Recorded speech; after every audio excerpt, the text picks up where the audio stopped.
Hey, what is going on, everybody? You are known. It's Wednesday night. It's 9:30. It's the 215 Boys. My name, of course, is Paul Spencer.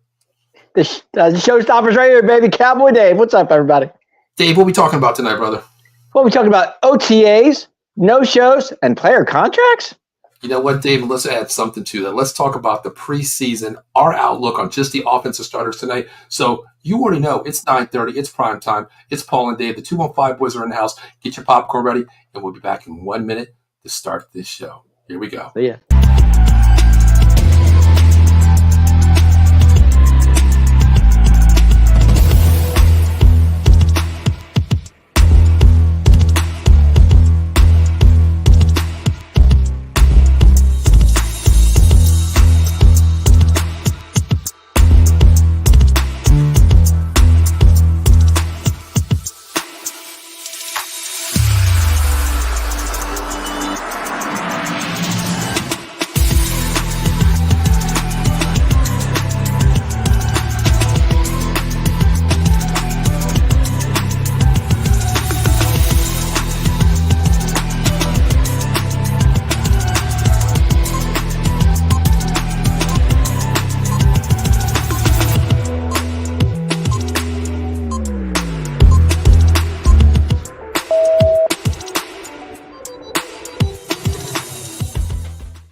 Hey, you already know it's 9:30. It's the 215 Boys. My name is Paul Smith. Of course, that's my right-hand man, Dave Yarnell, the showstopper. Dave, first, brother, I got to say one thing. It is hot as hell where I'm at. Bro. It's 85 today. How are you feeling?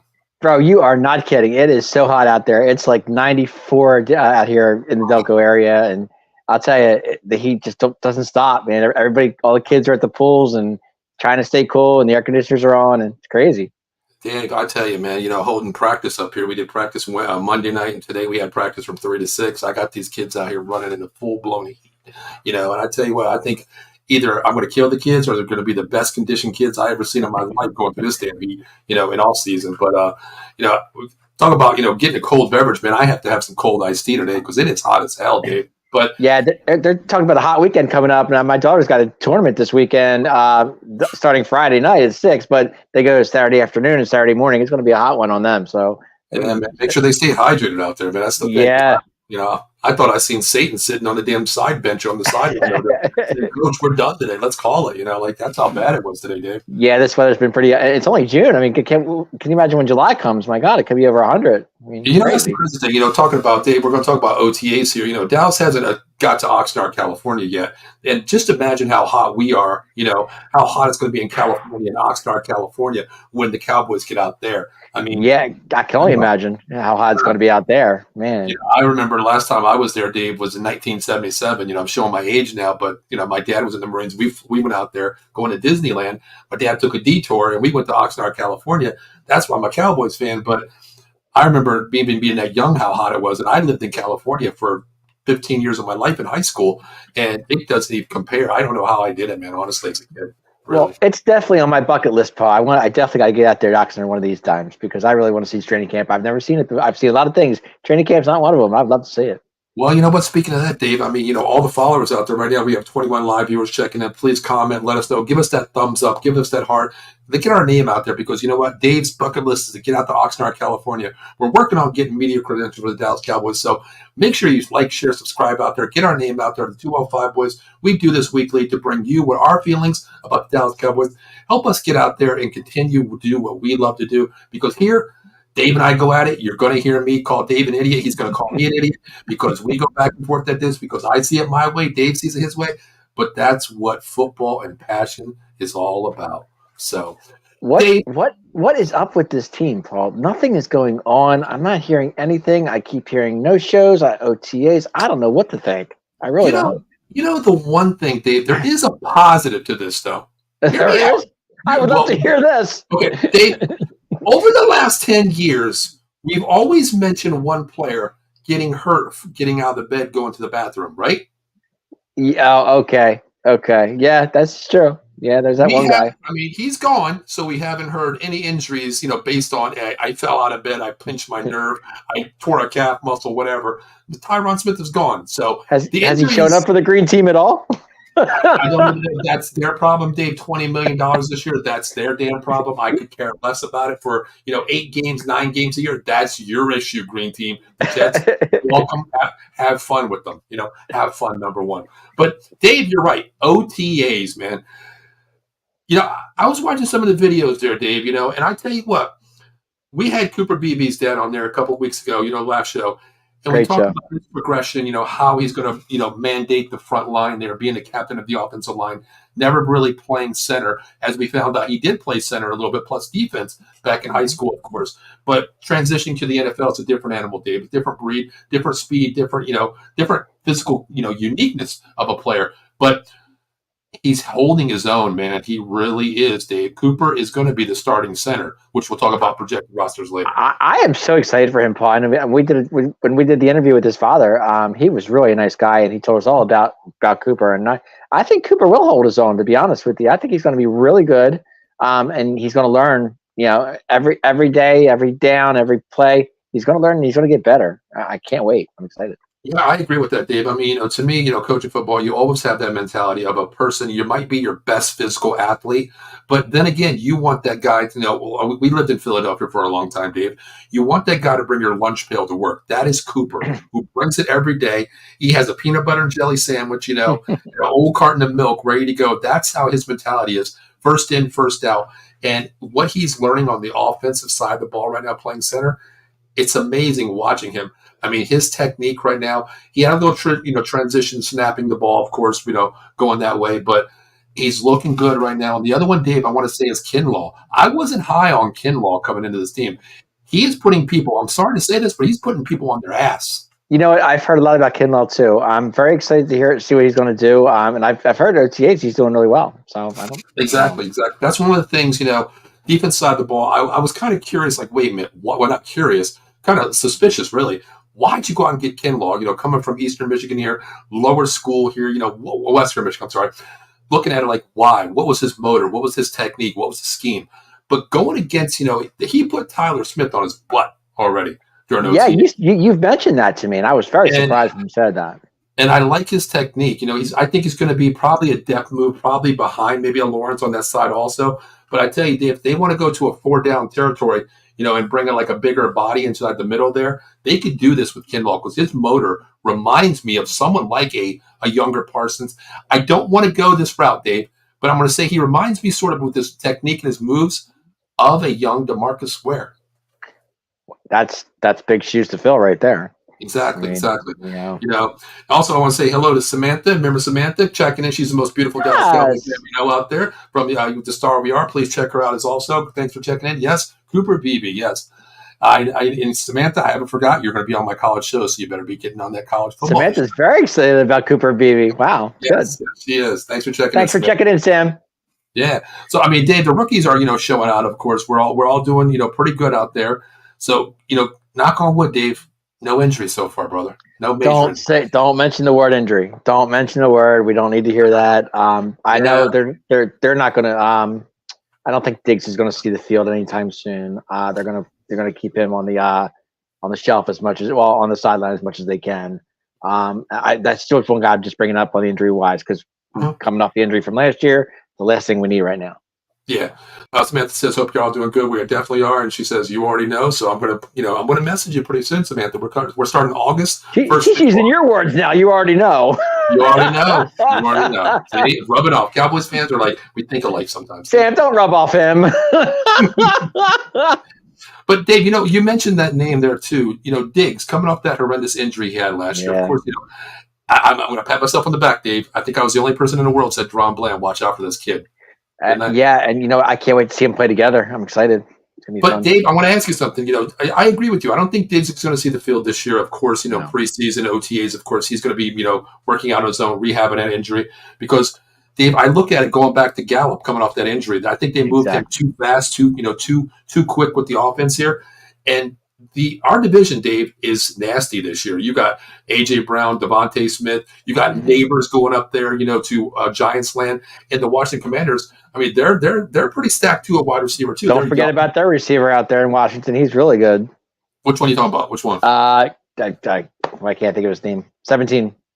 Oh, McLaurin. Yeah. Yeah. I'd say one guy is going to be pretty nasty is Luke McCaffrey. I think he's going to be a special kid out there too, playing wide receiver in the slot. So I mean, I think they're going to put him on the shelf. I'm not really worried about that. A lot of people were, on Twitter were saying, well, what about Diggs? He needs to practice. No, let him on the shelf. Let him recuperate this year. We know what he can do. We know the only thing he needs to work on is that back half, not jumping balls, Dave. That's the only thing he needs to work on, not to jump the balls.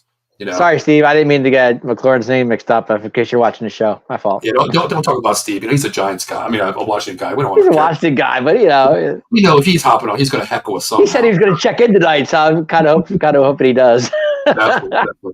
But Dave, I didn't write the name down. I was at practice all week, and I know we signed a UFL guy. What was that quarterback's name, Dave? Do you remember his name? I'm not really sure off the top of my head. They did sign a tight end, though. I know that much. Yeah, I know they got a tight end, but what was that rookie UFL corner that they signed? You know his name? I didn't write it down actually. Not off the top of my head, no. I did not write it down. Well, we'll call him, Exhibit A, basically. Why do you think they brought in a corner, Dave, in this loaded back room here? Gilmore, I'm still, hey, what's going to happen with this guy? But Bland, Diggs, practice squad doesn't hurt. Practice squad doesn't hurt either, Paul.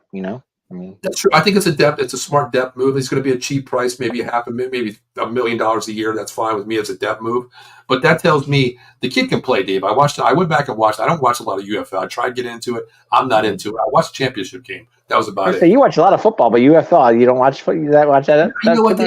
It's like me learning football all over because I don't know any of the players. Only reason I watched this a couple games is because Adrian Martinez, the quarterback for Birmingham Stallions, I watched him as playing quarterback through college. I like how he plays, the running gun movement. So I did watch a couple of those games, but I did go back and watch film on the draftee that we picked up here signed.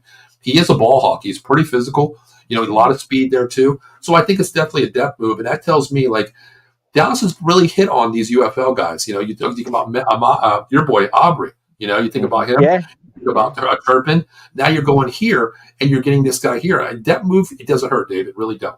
No, it doesn't. I mean, every little bit helps, and take what you get. And I mean, I just this team though, I just don't know where to go with it. I just don't know where it's going right now. I have. Well, Dave, you know what? Hey, we have two more months to figure all this out. So, hey, your guess is as good as mine right now. So we got 2 Jerry has 2 more months. Steven has 2 more months. Mike has 2 more months. I don't know. And also, Tyler Guyton from Oklahoma, they're moving from right tackle to left tackle. Aaron great things about him too. And I reached out to one of his broadcasters from Oklahoma, which I sent you the message for. He'll be hopping on a college show pretty soon. I'm going to try to get him on this show as well. Okay. We were chatting a little bit today, and he was like, I asked him a very quick question. I was like, how do you think Guyton's going to facilitate going from the right side to left side, only with 11 starts in his career? He said, Let me tell you something. In 2 years, this kid is probably going to be all pro at left tackle just by his motion. I saw that message you put up there. I thought that I was shocked when I read that. I was like, wow. Yeah, and he watched them for 4 years. He covers the Oklahoma Sooners live every game. He's part of their broadcasting network out there. And he reached out, and I reached out to him, and he reached back to me, and we were talking about it. And that goes to show you that, it'll even shut me up a little bit, Dave, because you know how I was. Like, okay, Cooper can't go from guard to center. One guy cannot go from right tackle to left tackle, night and day here, black and white version, yin and yang, basically. But when you see a player that you know who he is, but you don't really watch what he is on the field and off the field at the same time, learning schemes, it tells you something. When somebody watches it for 4 years playing, Dave, they can tell you more than we can say. I'm sure he can tell you a lot. He knows what's going on. I mean, he sees a kid all the time. He knows what the deal is. So yeah. I'll take his word for it, Paul. If it's 2 years, it could be a year and a half. Who knows? Yeah, I mean his physical ability. He's playing out there. He's learning it good too. I mean, if this pans out, Dave, you think about this, Dave. That left side is probably going to be the strongest in the NFL. You think about this.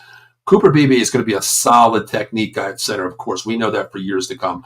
Then you're going left guard. You're putting Tyler Smith at left guard, his natural spot. Yeah. And then you're going Tyler Guyton on the left side. Dave, we're talking about, going back to the days of Cowboys dynasty offensive lines. Rest in peace, Larry Allen. We're going to that Larry Allen type physical football, Dave. The oldest guy on the line right now would probably be Zach Martin, right? If I'm not mistaken. Terrence Steele's young too. But I was saying Zach Martin's got at least 1 or 2 more years left. I think he got that 3-year deal, so I think he has that 2 year left on the contract. I'm thinking 2. Yeah, exactly. And I mean that's fine because if that's the case, then if it doesn't pan out there, he retires or he gets hurt. Here's the thing: you can bring in Brock Hoffman to play center. You can Cooper out to right guard. It's fine. It's Are natural. you confident with Hoffman? I don't know if I'm too Well, confident. I'm barring injuries here. I'm just saying. I'm just saying. Left guard spot, going there. I don't like I don't like his backup. I don't like Zach Martin's backup there because No. if you think about that backup there, you're talking about Josh Ball. Josh Yeah. Ball is a revolving door, Dave. I cannot take Josh. Dude, if I see Josh Ball one more time, I'm screaming. That's what I'm saying. If something, God forbid, does happen to Zach Martin there, Dave, we have to, maybe possibly if the worst, maybe the best scenario would be Cooper going to right guard for a couple games until he's healthy and putting Brock in as center because we know Cooper can mandate both sides of the ball there, center and guard. Why not? Because I don't trust Josh Ball next to Terrence Steele. I don't trust Josh Ball at all. I've been watching Josh Ball for the past 2 years. I can't take it anymore. Yeah, the plays that he's been in there, it's been a revolving door. You know what I mean? Yeah. Like, hey, it's like one of those Matador things that go right on in, go right on in. Kind of like that guy Green we had. Remember that one year? Oh my God, that was so. Good. Oh God, that was so bad. I don't know which is worse. Honestly, I know. I'm just. Man, it's bad. But Dave, there is good side and bad side, which we're talking about. Good side, no injuries here, players progressing, looking good for our future here. 2 rookies on the offensive line, next to Tyler, and also Terrence Steele as well, all universe Zach Martin. So we're good there. We could have. What do we have about 6 weeks? 6 weeks left until camp. Is that what it is? Yeah, I think we start. Well, I think we go in there. July, last week in July is the OTA start, knock start. So I think we got about another 6 weeks, basically. Yeah. Okay, yeah. I thought that's what I heard. But there is good sides and bad sides. We've talked about the good side, Dave. Let's talk about a little bit of bad side here. Let's talk about a couple of no-shows, Dave. Yeah. Let's start with, since we're doing offense tonight, let's start with that defense side of the ball, Dave. Are you worried about Micah Parsons not at OTAs? No. He's the one. I'm not. No, because he's still on his rookie deal, and I think he'll exercise the 5th-year option. The exercise right, 5th-year option. Yeah, I think I'm not too worried about him. It's the other one I'm worried about. Why are you not worried about Parsons? People actually, Micah did show. He was there. I thought I heard him. He showed up a little bit, but it wasn't like a full blown out practice. It was like, hey, I'm here. I think what it was, Dave, to avoid the fines, honestly. Right, exactly. There's another guy that I'm more concerned about. Yeah, well, I mean, let's talk about him. Let's talk about CeeDee Lamb, Dave. You say yours, Dave, and I'll throw something. One of the best, if not the top 2 receivers in the league. Okay. Deserves money. Is this his 4th year of the contract? Is last year on his rookie deal? Okay. Yeah, he's going to hold out. But tough call because is this another Zeke thing we're seeing here? That's my question. Well, hear me ask you this: has Jerry learned his lesson from a Zeke situation to a Lamb situation? What do you think? Well, Jerry says deadlines make deals. So to me, Paul, I don't know. I really don't know because I could see Jerry pulling a fast one. Dave, what scares me the most is this. CeeDee, you're on the shelf. I'm going to bring in somebody else. Hey, Amari Cooper, come on over. Dave, we're talking about a A1 receiver versus a washed up, I don't want you, we got rid of you for a 5th-round backup. Yeah, but we're also talking about a $10 million less contract, too. $10 million, I'd rather pay a wide receiver $20 million more to get a on the field balanced wide receiver, a 1A receiver all throughout the league in CeeDee Lamb. To me, Amari Cooper is just that guy. You know what? Hey, was he even the best wide receiver on the Cleveland Browns? I don't even know if he was, honestly, Dave. He was the top 2. But Dave, you're talking CeeDee Lamb 1 across the board on 30 teams. You don't have to tell me about CeeDee. I love CeeDee Lamb. You know that. He's my favorite player on the team. But here's my thing, Dave. You mentioned the Z contract. Does Lamb have a stranglehold on this situation? Yes, he does. He knows he's holding out. He's already, cooped fines, Dave, out the butt for not showing up to the mandatory camp here. He's already got the fines there. That's that change to them, guys, of course. That's petty change to them. Right. Yeah. Here's the thing that scares me, Dave. Here's the thing that scares me. Justin Jefferson, 4 years, $140 million. I'm not done yet, Dave. St. Brown, 4 years, $120. Okay. Yep. Waddle, 3 years, $84. Okay. AJ Brown, 3 for $96. That is an average of right there, $33 million for these wide receivers averaging. Jefferson, maybe equal or even better than CeeDee Lamb. I get that. He got paid $30 million, $40 million a year. He got his dough. Yeah. I get that. But Dave, Waddle, Lamb's better than Waddle. Okay? Lamb's much better than Waddle. Yeah. Here's $84 million, Dave. Okay. Next is going to be Tyreek Hill. He wants that last deal for the Miami Dolphins. He's going to get more money than Waddle. Agree? I agree.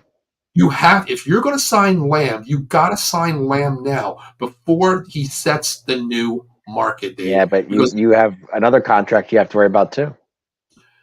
Okay, well, who you want to sign first? Let's talk about this Dak Prescott. Well, Dave, here's the thing. You know how I am, Dave. Hey, I play for championships. You know what? You have your deal this year, okay? You have your deal this year. You're making $50 million a year. 55. Dave, don't get me started. You just dropped the damn vein in my forehead, Dave. I'm just saying, 55. I wish I had some bourbon in here or some Bacardi or this iced tea ain't cutting it. Maybe I need a Long Island tea or something. But, neither is this Gatorade, okay? Yeah, well, we need a sponsorship with some alcoholic beverages out there being a Cowboys fan. These contracts going on. But Dave, you talked about it, $55 million. Oh, there goes that vein in my forehead. But sorry, $55 million, Dave. Let him play out this year. Let him bank on himself. Either, we'll see how far you get. Then maybe you go to Jerry and say, you know what, I got us here. This is how far we got. Or if it blows up, you don't get far, Jerry can say bye-bye. Okay, very simple. You get to the promised land or even an NFC championship game, which is something I will play for that this year, playing with what we have. That's fine. Mm-hmm. Then bank on yourself, Dak. Then go to Jerry and say, money, show me the money, give me the money. Jerry, write the check then. What do you think? Okay, so if he bets on himself, mm-hmm. say he gets to the second round and we lose. Okay. I gotta have an NFC championship. Okay. NFC championship. We'll see what we get there. Okay. Jerry says, I'm not going to give you this. I'm not going to give you that. He goes on the free market. He's going to get paid somewhere else. And somebody's going to want him on. Dak holds all the cards right now. Think about it. He has a no trade clause. Okay, number one. He has a no franchise. No franchise tag. So he holds every egg in that basket. We talk about a dozen eggs. He's got 2 dozen eggs. He's got 4 aces in his hand right now. He's got it exactly. He's got that royal straight flush sitting in his hand. Where Jerry knows it, and there is no bluffing getting around this, Dave. But here's the thing: we talk about this contract, Dave. Mm-hmm. He holds it in his hands, of course. Either you pay him now, you give him this long, lucrative contract where he can basically retire 5 years, whatever, with the Cowboys. You give him that deal. If it doesn't work out, it blows up in your hand, Dave. You're going to be in contract hell the next 5 years, of course, with that contract. Or do you say, do I take that chance as a betting man and say, you know what, I'll live with Dak Prescott this year. I'll wait till the end of the season to see. I could pay him the most money because with the cap coming up a little bit higher next year, maybe we can. Who's going to need a quarterback out there? I mean, there's a lot of teams that would take Dak. Then they would love to have Dak. I know they would. A lot of teams will, but will they bank on a price when they need more hidden talent on the offside of the field? We have to have that talent because I'm kind of scared, Dave. If we pay him now and it backfires against us, honestly, I think it's going to be killing us where we're at in the season going ahead. Because I did hear Jerry say back in February that we were going to talk to Dak in August. Mm-hmm. Let's see what August brings. Because so that's what happened. If you remember, that's what happened to Zeke. Remember, he went up and said Zeke who? Next thing you know, a week later, Zeke's getting a $90 million pay contract. Well, regarding that, real quick, Ken Fry checking in. That's the Bat Cave guys on Twitter out there. Listen, if you're on Twitter, we can now take Twitter comments. As Ken Fry, the host of the Bat Cave, is chiming in. So, what's up, gentlemen? Make sure you on that Twitter. If you're watching there, we have 37 live viewers for Twitter right now. Make sure you double click that video box. There'll be a comment box at the bottom. Let us know how you feel. If you don't like the Cowboys, hey, say hate the Cowboys, screw the Cowboys. Whatever you got to say, let us know. We appreciate it. Ken says he's off to work. What's up, Batman? What's going on, baby? Ken, get back to work, brother. Whatever you're doing out there, just be safe. Get your sprinkles. You know what, Dave? We're going to talk about that at the end of the show. We're going to put that to the Hold that to the end of the show. Remind me. I will. But Dave, now I just lost my train of thought because you said Jimmy's. And I would say with Dak. My point being is if Jerry doesn't pay him, and we go through a year with he gets the NFC Championship game, doesn't get what he wants, mm-hmm. and then he goes on the free market. He's going to get paid. Somebody's going to take him.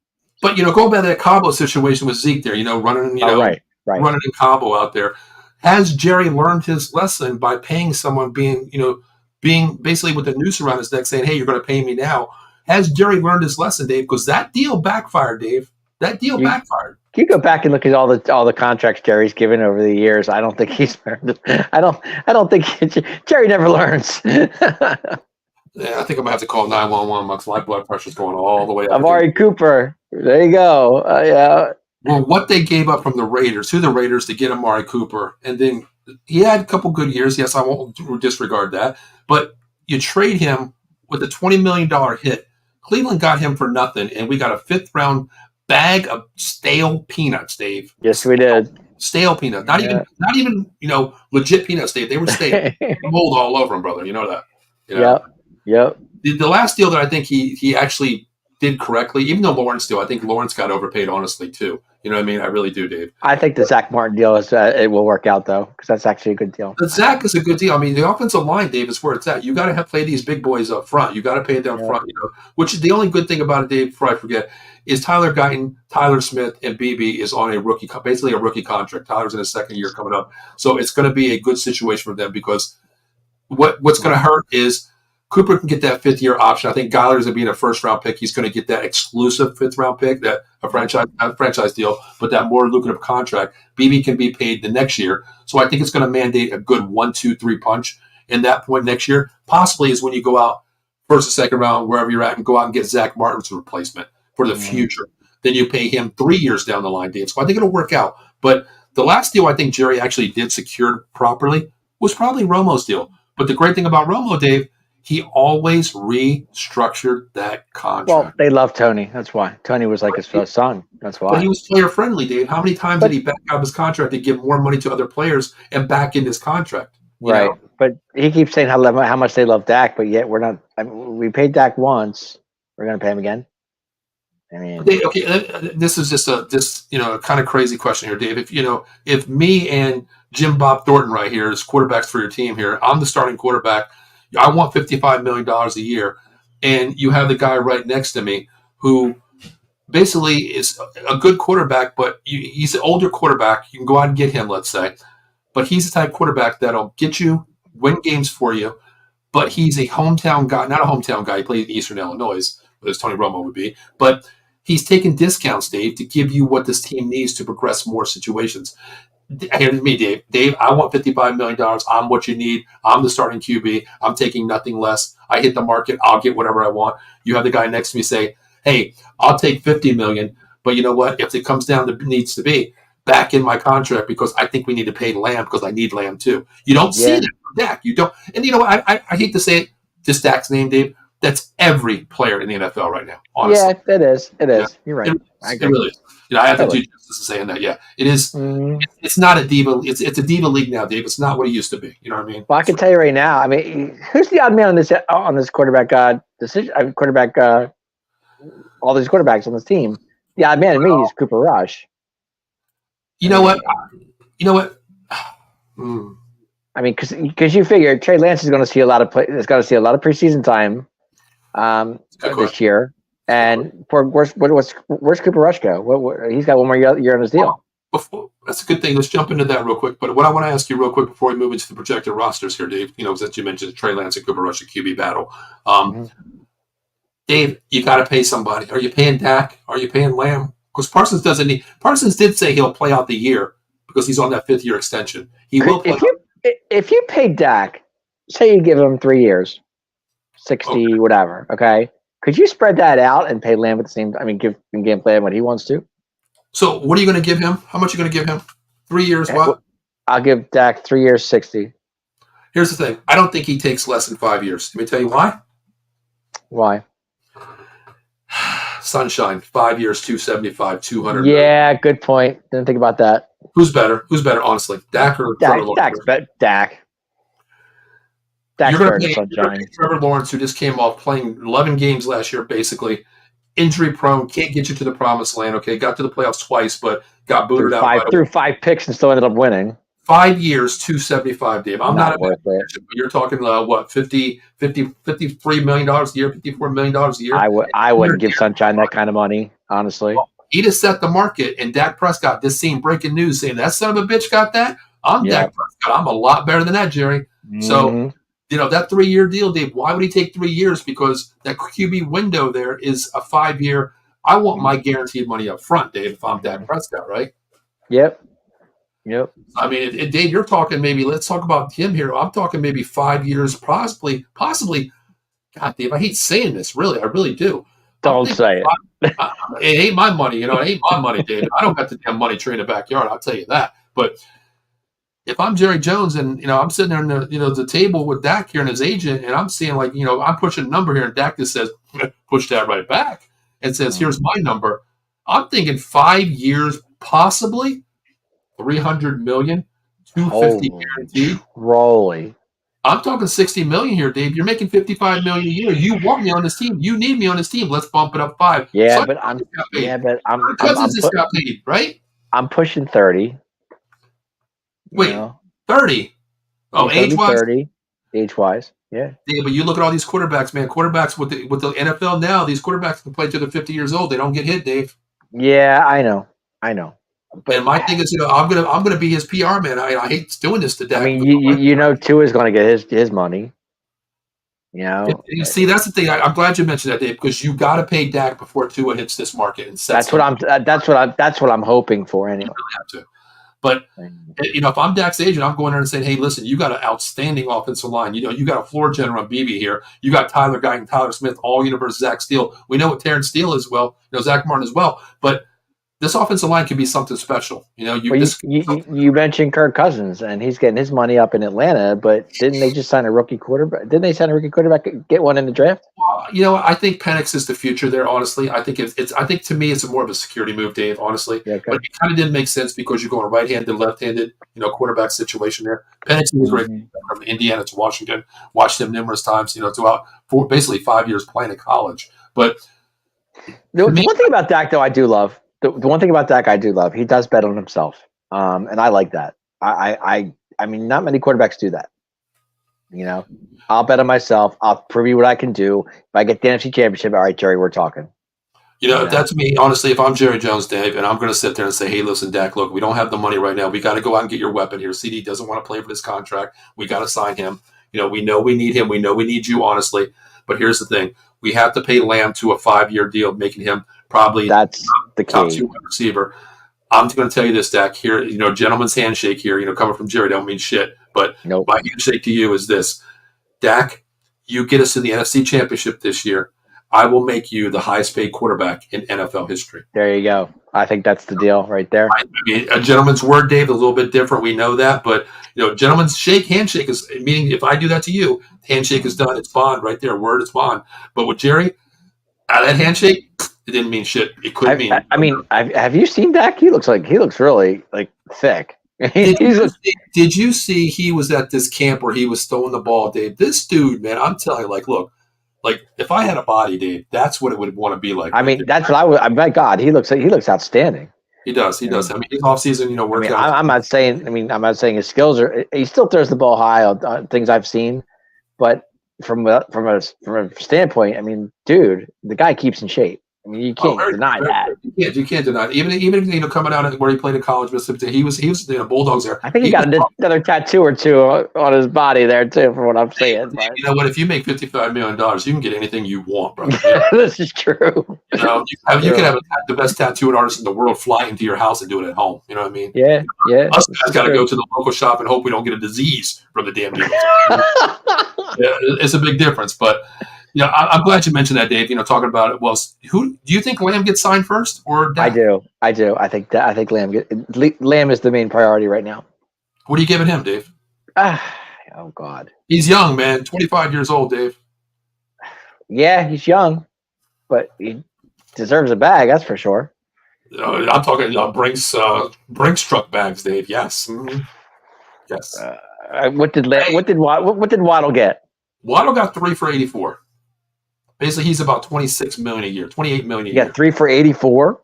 3 for 84, $28 million a year. Yes. Let me ask you this, Dave. Let me ask you this real quick. Lamb at least 30 or 34. Okay. Let's put it this way: Justin Jefferson, who's better between him and Lamb? I go Jefferson. Jefferson. Okay.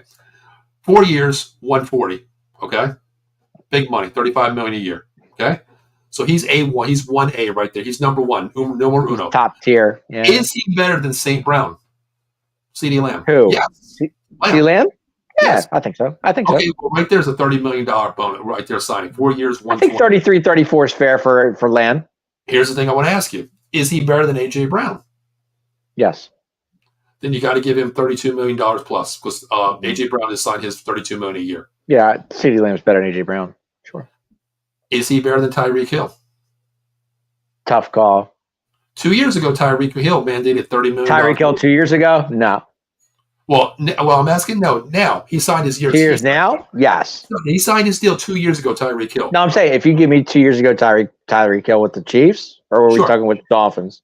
No. What I meant by this is 2 years ago he signed his deal, Tyreek Hill, at $30 million a year. He's getting a new deal. He wants a new deal this year to mandate his rest of his career because he said he wants to play in Miami the rest of the year. Okay. Right now, if he's making $30 million 2 years ago, he's probably going to mandate between 30 to, I want to say 33, 34 million a year. Somewhere in there. So you got to sign Lamb before Tyreek Hill hits this market. I would. Yep. So I'm thinking he ain't going to make $35 million a year. You're not going to give him Justin Jefferson money. I'm sorry.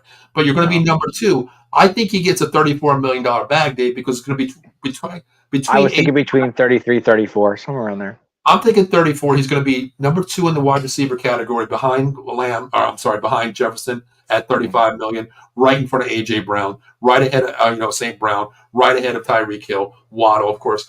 I think you have to pay him first. But, Dave, are you giving guaranteed money to a wide receiver? He's never hurt, Dave. That's the thing. I would. Absolutely. You can give him a 3 year. He is number 1A. Yes, absolutely. If you gave Amari Cooper, you got to give it to Lamb. I mean, you keep bringing up Amari Cooper. I'm sorry. My blood pressure was going down, Dave. Now it's just like skyrocket again, man. I'm sorry. Yeah, but I think he's going to probably get a 4 year deal, Dave. Probably $34 million. That's what 168. That's $136 million. I'm probably going to look at 135, Dave. Probably $100 million guaranteed for 4 years. I would say 4 years, 130, 135, somewhere on there. Yeah, I think it's going to be right around that situation. I think it's going to be $1 million less per year. Probably 136, 135, 136, $1 million. Something in that area. Yeah. Mm-hmm. Because it's two wide receivers. You got Jamar Chase coming up too, Dave. You know what I mean? Yeah, that's true. You got, oh my God. And his quarterback's back on his back too. So yeah, that's exactly. So he's going to get paid as well. But Burris is coming off that injury. Yeah. Well, Dave, let's talk about something. We have no say in the game here. It's based on what they do on the field. Injury prone, injury happens. Let's talk about. Before we do that, I want to answer Mike's question from Edge of Philly. He kept asking me the same question about the running back situation for the Cowboys, and I did never get a chance to answer him that. It's actually Zeke Elliott, Royce Freeman, and Malik Davis are the 3 running backs for the Cowboys right now. Yeah, which we're talking about projected roster right now. Yeah, well, Mike keeps asking me the same question. I keep forgetting to answer his question. So if he's watching the show, this is the running backs for the Dallas. Let's talk about the quarterback room first. We're going to do offense tonight. Next week, we'll hop on the defense side of the ball. So let's talk about the projected roster here, Dave. Let's talk about the QB room. 3 QBs on the roster right now, of course, which we have another one who, Cooper Beebe was taking snaps from. He's, not even worth mentioning as a 4th-string quarterback. Sure. Dak Prescott, Cooper Rush, Trey Lance, all locked up this year, basically. Cooper's locked up. Lance is locked up for 1. But here we go, Dave. Let's talk about this. $55 million Dak Prescott. Let's talk about $6 million Cooper Rush. Let's talk about $6 million Trey Lance. Who's the odd man? Which will get 22 next season if they keep him. Exactly. But let's talk about this year. Okay. Dak Prescott, of course, starting quarterback. That's A1. We know that, correct? We see that. That's a given. Yep. Let's talk about QB2, Dave. The third quarterback, the odd man out, is going to be the 54th man on the roster. He's going to be that third quarterback that dresses just in case the San Francisco rule is in effect. Right. You can keep 3. Can't you keep 3? I wouldn't keep 3. I wouldn't keep 3 on a game. Some teams do. No, he doesn't count as a player, Dave. He's a 54th man on the roster. Gotcha. He's the extra guy that comes in. He's not even included in the 53. He's the extra quarterback. Remember how Brock Purdy got injured with the Eagles that game in the playoffs? Yeah. They made that rule where the extra quarterback can play. He dresses. He is a obligated player to come in, but you can't bring him. He can't even be a gadget play, Dave. If I want to run a gadget play, I can't bring Trey Lance in as a gadget play. It's only for emergencies if 1-2 go out. That's the only way. But who's the odd man out here, Dave? Is it Cooper Rush or Trey Lance? As much as he kills me to say it, I would have to say Cooper Rush. Really? Yeah, because I A think guy Trey who Lance. went 5-1 last year who could run this offense versus Yeah, who I was a love first Cooper. I do, but I don't think. I think Trey Lance. You'll see more of him in preseason than you will Cooper Rush. So. Oh, I agree with that one too. Well, the reason why I want to say that is you're going to bank on a guy who came over here as a first round pick, basically got him for a fifth round entitlement pick from the Niners there. Injury prone, still coming off that horrific ankle injury too, okay? Hasn't thrown a ball basically in game situation in 2.5 years here, True. versus a quarterback who can come in here, $6 million, who, yeah, it's night and day versus Dak and Cooper Rush here. Oh. But the guy went 5-1, Dave. He kept that boat floating that entire season until Dak came back, correct? Yeah, he did. That Minnesota game really sticks out to me. Mm-hmm. I still go Cooper Rush too. Trey Lance is the emergency quarterback. I really do. And I do agree with you. Preseason is going to be Trey Lance. Two things I see, Dave. If the kid balls out with the one team, of course, okay, that game, audition game where he balls out, he's going to get a majority of the snaps, probably the entire first half, maybe into the third quarter. Yep. If he balls out, Dave, I can see this two ways. I can see your point, him jumping Cooper Rush. I really do. Because he mandates the game just like Dak does. Mobile quarterback, stronger arm, a mobile quarterback. We see that. Here's the thing. The other thing, too, if he does ball out, Dave, do you keep Cooper Rush at $6 million on the bench there as a third quarterback? But it opens up one thing that I love, Dave. They can use a lot of gimmick packages with Trey Lance. Sure. And Cooper Rush, you can't do that. No. And I always love a quarterback that can come in and be that fifth dimension guy and saying, why is there an extra quarterback in the game? He can line up as a wide receiver. He can line up anywhere, in the backfield. He can do that. You go back to like a Christian McCaffrey type player with motion, Dave, then I think that's possibly could be. But either that or trade bait, Dave. He balls out. Man, just think quarterbacks are going to go down in OTAs, Dave. You can get maybe they will. Possibly, who knows, right? Yeah. Last year we kept all three, which was I had no problem with that. And Cooper was number 2. Mm-hmm. Trey didn't even see the field. Well, Trey came off the trade. He came in late too with us, basically. Right, came in late, didn't know the offense. I get it. But no, I think Trey Lance. I hate to say this, but if they don't pay Dak, I think Trey Lance could be the future. I don't want to say that, but. Yeah, I don't want to say it either, Dave, right now. I don't want to progress into next season depending on what we do, but you have to, if you do keep him, he's guaranteed $22 million next year. Either he plays or not, Dave. Yeah. Even if you don't take a snap this year, Dave, you keep him next year, it's $22 million. Yeah, it's a lot of money. For a guy that we don't even know what not even want to say what his ceiling is, what he can be. We don't even know that yet, Dave, honestly. No, we don't. Think about that. But we'll find out. We'll see a lot more in preseason. Oh, we will. All right, now we go to the wide running back room here, Dave. Okay, Zeke Elliott comes back from the Patriots. Rico, your boy, is going to be back to. Royce Freeman's number 3. Malik Davis is possibly there. Deuce Vaughn is probably going to be a special teams gadget play guy. Let's talk about the starter, Dave. Zeke Elliott. How do you feel about that? Welcome back. I think he's happy to be home. He did too bad in New England. I thought he backed up Stevenson pretty well. A lot of people look at his carries last year, Dave. He had 700 yards on the ground last year, plus another 300 through the air. He still has a lot in the tank. I think he still has a lot in the tank, to be honest with you. And I think we'll see a lot of screen passes that we didn't see last season too with Zeke. Yeah, his last one I remember was that Pittsburgh game. That was incredible. Yes, I remember that. Yeah, I agree. I think he's going to be. Plus, he shared the backfield with Stevenson too. Was that the Brandon Carr pick too? That game? I don't remember that. I'm just so dumbfounded that Zeke got a screen pass and went to the house on that one. Remember the Brandon Carr pick though? He picked it off, went to the house. I think it went to the house. Or was it? Yeah. Yeah, I believe it was. I'm sure it was. I look back car crash. Yeah. But yeah, I agree with Zeke. He still has a lot of motor in there. Plus, being last year, sitting out a year basically. Well, really a year basically. Plus, he blocks too, Paul, which you like. That's the thing too. I'd love a back that blocks. I'd still go back to that game, Dave, the Tampa Bay game opening the season where Dak got the ball and had to throw the ball 60 times and Zeke ran the ball 12 times for 2 yards. He became a blocker. That's something that I don't care. I love Rico. He's got my heart now. but he's not a blocker. He's not a Zeke in the No, backfield. Zeke is a blocker. You know, even Pollard wasn't a blocker, Dave. We know that he's just a basic chip guy. Zeke can put a guy on his ass. We know that. You know, Well, we've seen that. We've seen that many times. Yeah. Except when you run a Chinese fire drill and you get blown up, that's a different story. So don't ever run that shit again, please. It's Kellen Moore. Come on now. Well, yeah. I mean, I don't know what he's going to look like this year, but yeah, I can't wait to see that. we'll talk about that. I think he's going to be a lot better there. I think he's learned his lesson. I think with that offense, it's something. The one word I want to say, I keep hearing things over in Philly. What's going on over there? I don't think him and Jalen aren't on the same page. I don't know. Well, that's the thing. Kellen Moore's verbiage is very hard to learn with the quarterback. I don't want to say IQ level, but I'm going to throw out. If he was with Lamar Jackson, that team would probably be 0-17 because the verbiage is not. They probably would. Yeah. You know, Dave, you heard on. You know, I talked in the group chat about how I call my plays. You know, I write twin 7, twin turbo, Z screen, offset 1. That means, Dave, you're just going out 5 yards, turning left. That is the verbiage for Kellen Moore. But when you have another quarterback that's basically go to the next car there and turn left, I'm going to throw you the ball. It's a different verbiage. And that's Kellen Moore. Like I said, what I keep hearing over there, I keep hearing issues between those two. I don't know what's going on. But well, you know what? Keep the issues going on, brother. Keep the issues going on. I'm not following. I don't know what's going on, but I just keep hearing things. I don't know. All right, so we got Zeke projected number 1, Dave. We both agree with that one. Who's your 2 back? Who's your back 2? I'm torn on that. I think it's got to be. I think it's got to be Rico, if anybody.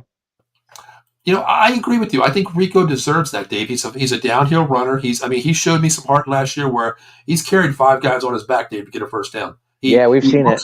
He looks to hit the hole. He's not that bounce out runner. He's the hole runner. And I think he's going to get a lot of carries, Dave, off that left side, right side this year. I think it's going to open up.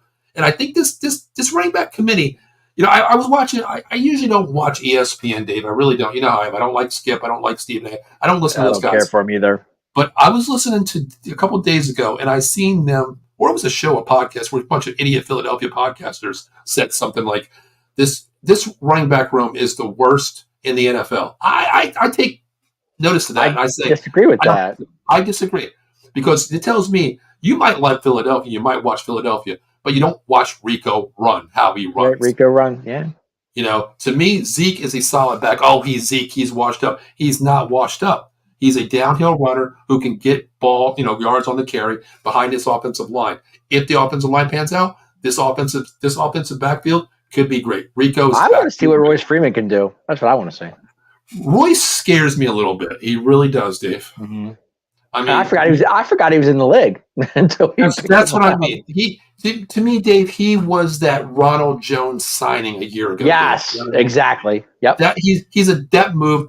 They signed him before they brought Zeke in, Dave. Okay, That to me says, okay, you know what? Hey, we need a security blanket. We're going to go get the guy with one leg out there running the ball. We're going to go get him. We didn't know we were getting Zeke. If we get Zeke, Royce, you move down the depth chart. You know what I mean?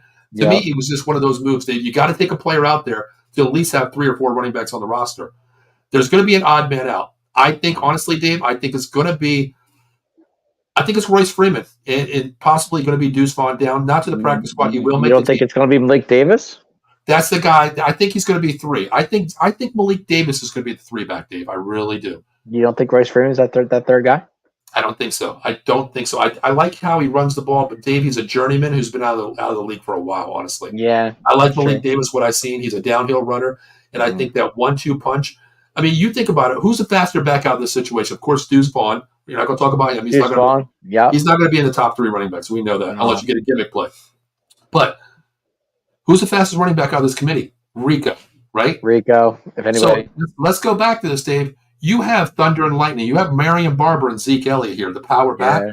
Now you have Julius Jones, the finesse runner, and Rico Dowdy. I forgot about Julius Jones. Then you bring in that power back like a Malik Davis who runs up the middle too. That's what I want. I don't want 2 fast runners, and I think Royce Freeman is more of the speed back versus physical. That's why I want the 2 physical backs more than 2 finesse backs. Because if I want to give it play, I'm bringing Deuce Vaughn in. So what are we looking at here? Zeke, we're looking at Rico and Malik Davis? I think so. I think Royce Freeman probably gets cut or goes to the practice squad on waivers. I really do. Oh, wow, you're right.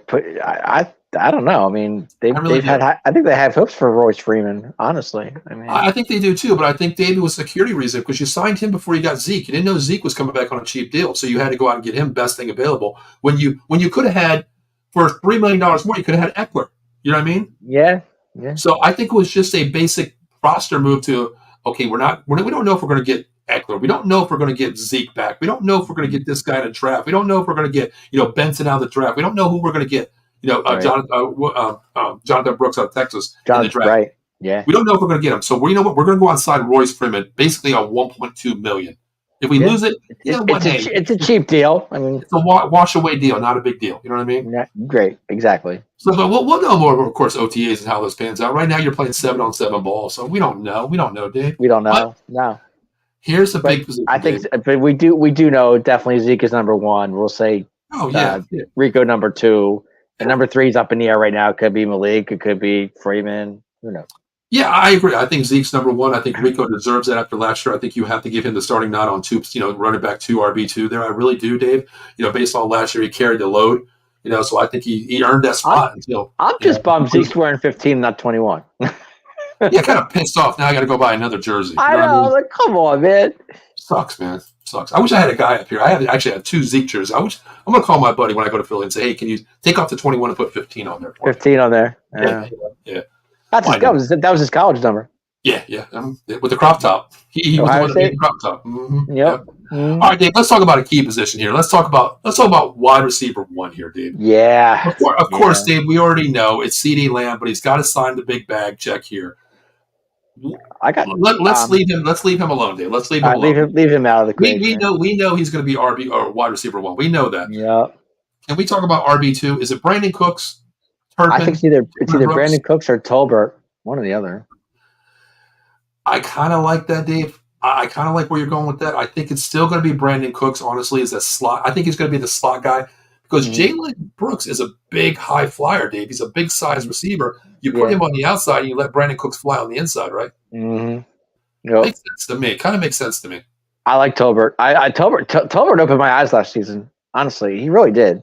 I mean, I started calling him. Dak didn't find him, but when Dak did find him, he found. I mean, he caught pretty much everything. Dak threw. Yeah, I remember one couple games when we did the post game show. I used to call him toe drag swag end zone. Tolbert, and a couple of those. He's a high flyer. He's a gallop. He's more of a gallop guy to me, where he can take the downfield down. He high points balls too. I mean, I love Brandon Cooks too. Don't get me wrong, because I think Dak and Cooks were. If you remember, they were starting to you starting to see good things during the season.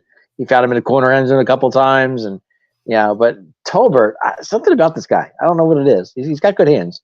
Yeah, I remember watching him in college. He's a high flyer. He came from a lower school. A lot of people didn't know about him, but he's a high flyer. I think this is a chance to shine.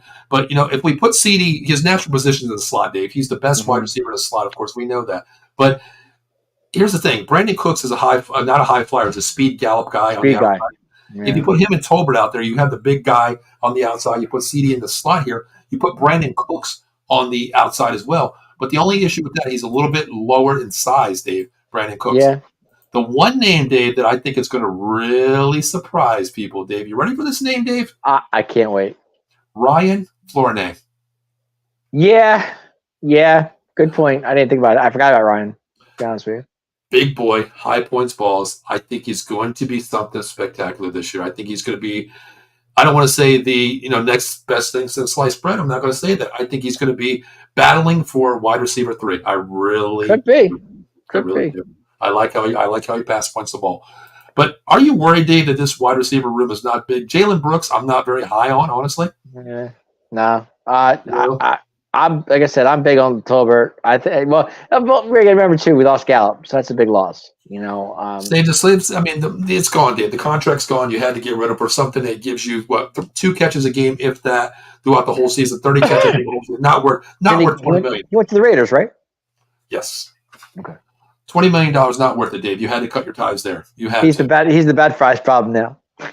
That's right. Hey, the atomic, the Silver and Black Nation, hey, there you go. Friday mornings, 10 o'clock, or I'm sorry, Friday nights at 10 p.m. Make sure you check that out because give him hell, Cowboy fans, about Michael Gallup. It's your Michael Gallup. Well, like I said, we had big hit. We really thought Gallup was coming off the injury. We thought maybe we'd get, the Michael Gallup of all, but we just didn't. Nothing. I mean, he had a couple catches, but nothing. I mean, when you come off an injury like that, Dave, you look at Dak Prescott coming off. He avoids the run, of course. He's a mobile quarterback who avoids the run after injury, which is smart. I get that. It's your livelihood. You're not going to run and get hurt. He runs when he has to, though. But Gallup, man, what was his natural thing, Dave? Speed. Speed, and he could jump like a gazelle. My God. And you coming off an injury like that, you know what? Hey, you double think everything, Dave. You know, if you break your arm and you go to the gym, you think like, oh, if I'm lifting weights, oh man, if that pops again, I'm in trouble. It's a different thing when you have an injury like that. When you're all about speed, coming off an injury like that, I think they rushed him back too fast, honestly. And I thought they did too. That's the whole thing about. The main thing is they gave him the bag before he was ready, Dave. Honestly. That's true. Yep. Yeah. So, oh man, that's scary. And you know me, I was a Gallup guy. I loved Gallup. I got giddy up Gallup all day long. I was all right. You were giddy up Gallup. You were Rico all the way. You know, big time. You got me. And of course, we have Brandon, my favorite player. I love Brandon. Yeah, you got me on 50%. Well, you know what, Dave? You got me on. I'm a math guy. You know, I'm Asian, so I like math. Two out of three guys you got me on. You got me on Avery. You got me on Rico. You know, I'm the only probably guy with the Rico Daddy jersey. So I'm cool with that. You know what I mean? Hey, yep. Hey. But all right, so we're gonna go. Lamb number 1, of course. We're gonna go Brandon Cooks 2, possibly 2 or 3, right? Mm-hmm. Where does Turpin fall in, Dave? That's a great question. Of course, he's going to be kick returner. We know that. I was just going to say special teams. And you know what, Dave? We'll go special teams next week. We'll throw that on the defense, you know. But I think he's going to have a spectacular year, especially with the new rules. Yeah, this could be a Turpin season. It really could be. Especially with the new rules, Dave. You can't move until the wide receiver catches the ball, the kick returner catches the ball. That gives him a full setting. Yeah. That gives him a full head of steam before they move. This is true, and he can go. We know that. Yeah, basically, Dave, you think about this. He was a UFL kick returner, correct? That's checked. Same rules as the USFL when he broke all the records as a kick returner in the USFL. Oh, God, we're in trouble now. That rule is coming to the NFL. So who benefits? Oh, the kick Cavante all day. This is like Devin Hester 2.0, basically. It could be. Yeah, I'll take it. I'm cool with that. Dave. Yeah, I'm okay with that. All right, so where do you think Cavante falls in, Dave? I mean, is he? Of course, he's going to see the field. A lot of times, you're going to go twins left. They could use him could they put him in motion a lot? I mean, I don't know. That's where I think he does. I think it's going to be him and Deuce Vaughn. A lot of motion this year, Dave. I think it's going to be a lot of eye candy, and hopefully they allow to use him because remember last year, Dave, I got pissed off when we used motion. It's all window dressing. It's all window dressing. Yep. Yeah. To me, I'm showing you window dressing, and my guy on the offensive side of the ball right there is looking at me. One of my coaches saying, "Hey, Paul, you ran Dave in motion. That linebacker's biting every time. So come back. You know what? Fake it there one more time. Let him bite, see what he does, and then give it to Turpin. Give it to Dave coming across the motion. You always set up your two. You don't set up the next play in front of you. You always set up 2 to 3 plays ahead of you. That's what they need to do with the motion of a Deuce Vaughn and Turpin, Dave. Honestly. Yeah, like I said, I'm a big Turpin guy. I love Cavante. He's good. He's fast. So if they put him in motion, I can't wait. I'm excited. Can't wait to see and you know the crazy thing. I'm gonna throw another name in here, Dave. This is kind of surprising. I did watch a lot of OTAs in the season here this year. Chiming into the Dallas network down there, and because I get all the channels, I'm happy about that. I get to watch. You got the time. Yeah, I got one guy who's not in the wide receiver room, Dave, has been getting a lot of attention at wide receiver. Who's that? Mr. Deuce Vaughn. Oh yeah. What do you think? But he's so small. My God, he's like 5'5", 5'4". Wes Walker, Julian Edelman. Yeah. Cole Beasley. I get it. But, why not? Dak loved Cole Beasley. God. Why not? I think this Tony loved Cole Beasley. Hey, Deuce Vaughn is more maneuverable, more shifty than any guy out there, Julian Edelman or Wes Walker. Why not? You got to pick up speed, though. Once he gets moving, he's fine. But hey, a lot of slip screens, a lot of slants, a little in and out, juke curls here. I would all day long, man. Oh my God. God. So you tell me Shots has a lot of options. He does. I mean, regarding that, you have one wide receiver, 2, 3, possibly 4 deep here, Dave. That's what scares me. Who's going to be that 5th guy wide receiver? Are you looking at a Jalen Brooks? Are you looking at a Racy McMath, David Durpin, Moreno Cooper, or Cam Johnson, or a Corey Crooms? I don't know who that big wide receiver is, Dave. I couldn't tell you. I don't know who that 5th wide receiver is going to be. I don't know. I really don't know. Because if somebody goes down, Dallas runs a lot of 3 wide, 4 wide receivers, Dave. You got to have 6 on the roster. Dak throws the ball 50 times. God. So, you got to have some depth, right? Mm-hmm.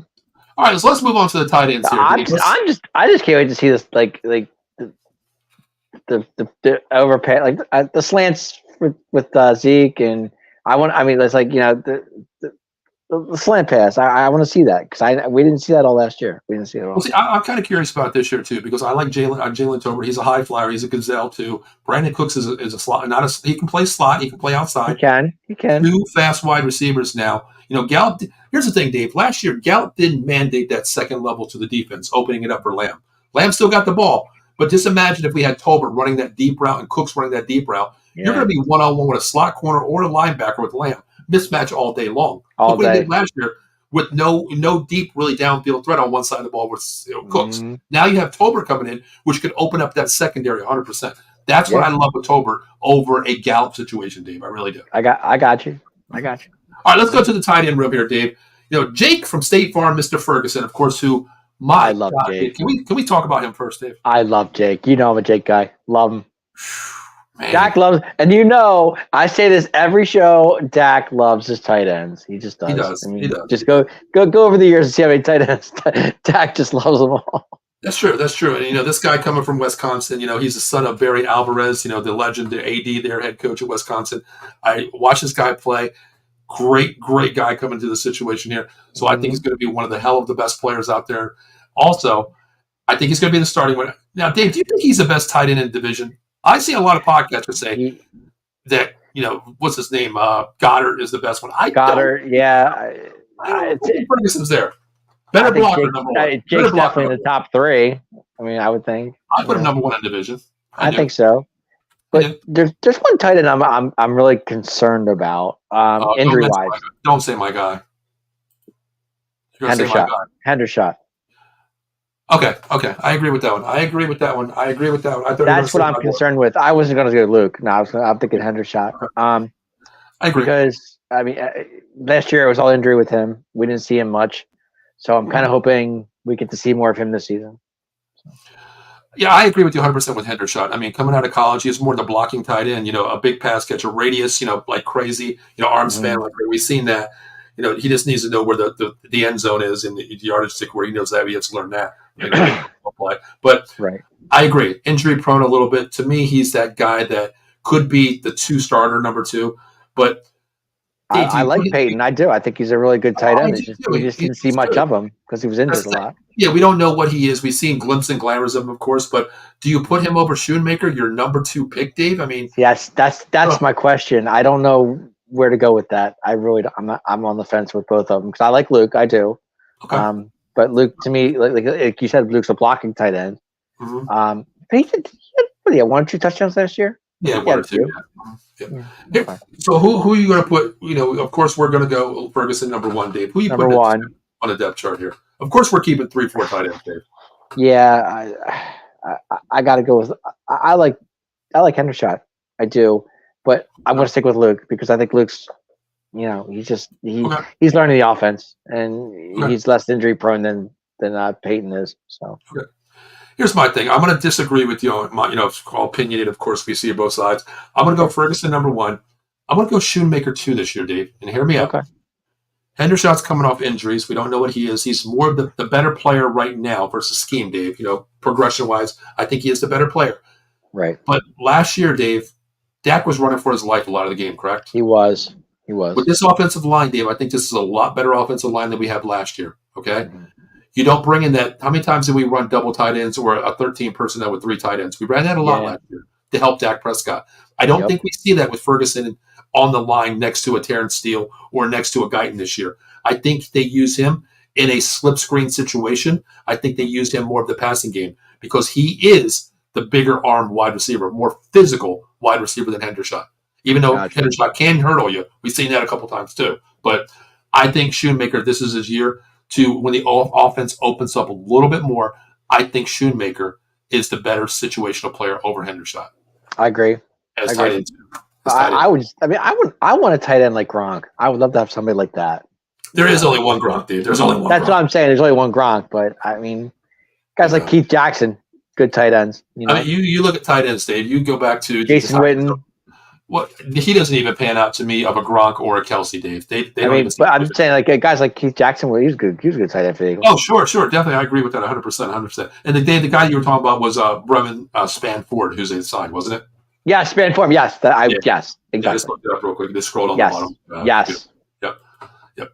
All right, so yeah, we agree with that. I mean, we flipped it. You go Hendershot 2 based on injuries if he comes out. I got Shoemaker number 2 this year. Spanford basically never see the field. I mean, I see Luke blocking a lot. That's what I'm saying. I don't see him catching many balls.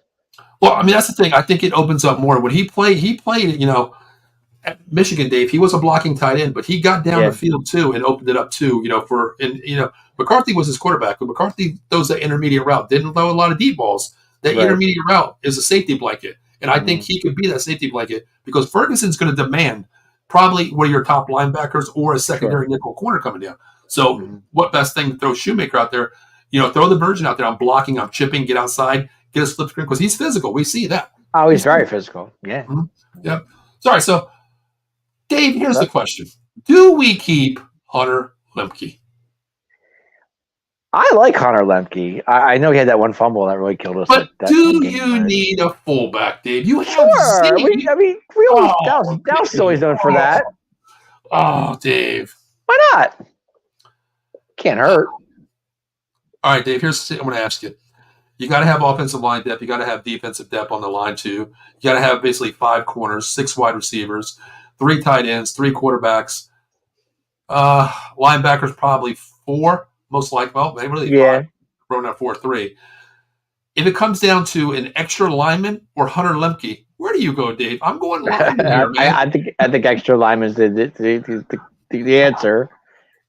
But I like Hunter. I do. I think a lot of times Dak gave him that ball. He was that extra. To go. I don't know. I think that sour taste in my mouth, Dave, is that fumble. I remember it like it was yesterday. Yeah, Dave. I just made my blood pressure go all the way up again myself. Sorry about that. I did it myself this time. The fumble. But yeah, I mean, if he does make the roster, it's a solidified position for him. I mean, he's a hell of a blocker. He's like a good blocker. They don't get the kudos to him being a fullback. Dave, just come in and block it. We know that. But let's talk about the offensive line, Dave. A revamped offensive line here. Yeah. Let's talk about the starters first that we know are going to be there, Dave. That's going to be Tyler Smith at left guard. Tyler Guyton 1. Okay. And we got Zach Martin 2. And Terrence Steele, correct? Terrence Steele 3. Tyler Smith 4. Okay. Cooper versus Brock, Dave. How do we see this panning out? Cooper versus Brock. Tough call. Brock, I guess. I think Brock starts the preseason, Dave. I really do. Mm-hmm. And I think it's going to be situational where Cooper's going to start week 1 most likely. This is not me saying it because we've had his dad on the show. I was going to say, you better. Even when he was on the show, I told him the truth. I think Cooper could be a starter. I really do. Don't get me wrong. I'm not saying that because he's on the show. We had him on the show. During on the show, Dave, I said, I didn't want your son number 1. I wanted Powers Johnson. You remember? You did. You said that. I'm very true about it. But I think he, watching him at Kansas State the way he played, I think he can demand the roster, and I think he is what I said to his dad, I think he's one of the field generals that we don't have in a Brock Hoffman. I think he can do it. So I do think week 1, I think it's going to be Cooper Beebe starting there at center. I really do, Dave. I really feel that way. Could be. I think you're right. But how do you think our boy is going to pan out, Dave? Tyler Guyton, man, right and left, right side to left side. I think it's going to take time to adjust, but I think he'll be fine. I mean, it scares me a little bit. Your foot scares me too. But Dave, if I said, Dave, you're 55 years old, whatever, and Dave, next year, 6 months, Dave, 4 months down the line, everybody on the network has to be right-handed, and you're left-handed. You got to learn fast, Dave. You know what I mean? It's a quick study, that's for sure. I got a kid that's a left-handed quarterback who's all world, and you know what? I don't know if I can do that because all my wide receivers are totally, right-handed catchers, basically look up on the right side of the ball. It's not easy. Same thing. Offensive line is totally different, especially that because your hand movement's different, your foot movement's different, your lead is your back, your back is your lead. All your hand movements are totally different. So, I mean, I'm still going to project him, Dave. This is my projection right now. I think Tyler Guyton is the starting left tackle. Tyler Smith's the left guard. Probably. Mm-hmm. I think Cooper's going to start at center. I think Zach Martin, of course, and Terrence Steele. But, Dave, let me throw something at you real quick, okay? Good. What if, Dave? Now, hear me out here. If Tyler Guyton can't pan out at left side, right? Mm. Do you think he's better? He's one hell of a player at right tackle. Do you think he can outbeat Terrence Steele at right tackle? I don't know for sure. I don't think so. I don't know. Reason why I'm saying that, Dave, is I was going to say, what made you bring this up? well, I mean, of course, it's musical chairs, Dave. Of course, I don't like saying that. A musical wheel on an offensive line is something you don't want. But God forbid, Dave, let's say Cooper Beebe has played left guard before, too. Okay? What if you kick out Tyler Smith, the left tackle, who played it last year next to, Jason Peters and, out there?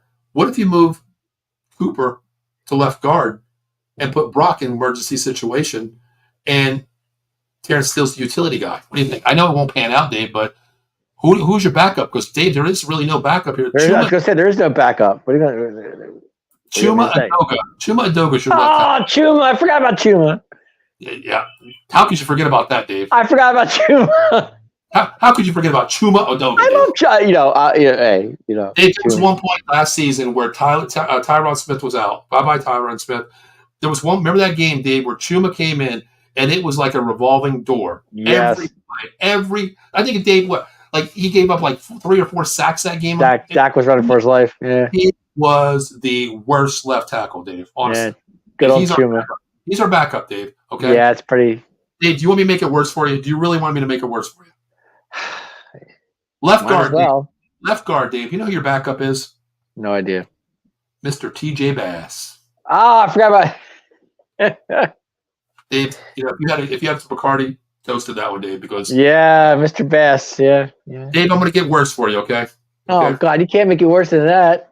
I'm going to leave Brock Hoffman out of this because he could be a legitimate starter. If it doesn't pan out, I'll give him that. He's fighting for that spot. Okay. Dave, right guard. God hope Zach Martin doesn't go down because we are talking Josh. I don't play basketball. Josh Ball, yeah. And I'm going to get worse, Dave. I'm going to take it one more level here for you. You ready for this? You're going to bring up Green next? I'm not going that bad, Dave. Okay. No, I want to be positive a little bit. You said worse. I'm taking it. Well, this is probably the same category, Dave. Let's talk about Matt Walikowski. Matt Walikowski? Yeah, Matt. Yeah. And, Dave, this is why I mentioned Hunter Lemke or offensive line. You need offensive line depth behind this team, Dave. Am I right about that or not? You're right. I'm not saying you're wrong. If one of these players on the offensive line go down, Dave, are you okay with our backup coming in with this team? No, I'm not. No. Not with Josh Ball. No, Josh Ball. I mean, come on. Tyron Smith over one of our left. Two, honestly. Mm-hmm. At least he can stand there and put his arms out. The biggest, guy in the NFL. Who was our center years ago that we had? I can't remember his name. Top of my head. Who? Travis Frederick.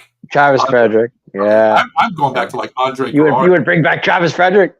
and listen, if his injury didn't happen with that disease that he had, man, we wouldn't be talking about starting center right now. He was one of the best. He was one of. Oh man, wow. Yep. Yeah. And I don't want to knock our guy last year, Dave. Tyler Baez played one hell of a season. Oh, Tyler from Wisconsin was fine. I mean, he did all right. He did good. Farewell. You're with the Commanders. Yeah, he goes to Washington, man. Yeah, I know. Stays in the division. That sucks. You know what? Speaking of Jets, Dave. Chuma Adoga's a former Jet, right? Yeah, I think so. He sucked there. Then you go and get Tyron Smith. So Eileen forgot to say hi. Eileen, now since you forgot to say hi to us, I'm giving you Tyron Smith is your problem now. But yeah, thanks for checking in. Eileen, thank you for checking in. Eileen is like my TV guide. I ask her so many questions if this song. She tells me if this song she's all over it, man. Let me tell you, that girl is all over it. I'm kind of pissed at Eileen though, Dave. Honestly, she's our wrestling guru too. Yeah, but you know what, Dave? I'm kind of pissed at Eileen though. You know why? Why? Listen to this, Dave. Hear me out. Here's the thing. I'm sure Eileen's hearing you out too. I know. You remember, Dave, earlier this year, and I said all I want for my birthday was what? What did you say? You probably forgot to. What did you say?